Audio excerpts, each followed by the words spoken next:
तुमको पता है आज मैंने अम्मी के नाम से गरीबों में खाना खिलाया है। ये तो बहुत अच्छी बात है। मेरी ज्यादा से ज्यादा कोशिश रहती है कि अम्मी के लिए ज्यादा से ज्यादा इसाले सवाब करूं। लड़की दिखाई दे रही है, कोचिंग गई है क्या? हाँ, खाली कोचिंग जा रही है, नंबर अच्छे नहीं आ रहे हैं उसके। एक काम करते हैं, किसी दूसरे कोचिंग सेंटर में भर्ती करा देते हैं, पैसा लगेगा लगने दो। ऐसा करते हैं, एक हाफिज जी भी लगवा दीजिए, दीनी तालीम भी थोड़ी मिल जाएगी उसे। अरे ठीक है, जो जरूरी है पहले वो काम करो, ठीक है?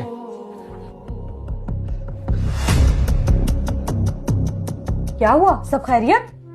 अजीब ख्वाब देखा अम्मी का। बोल रही थी कि कभी अपने बच्चों से कह दिया करो कि मेरे लिए सूरह फातिहा पढ़ दिया करें, क्योंकि वो मासूम होते हैं और उनका सवाब ज्यादा है। बात तो बिल्कुल सही है, बच्चों की जो इबादत होती है वो ज्यादा काबिल कबूल होती है।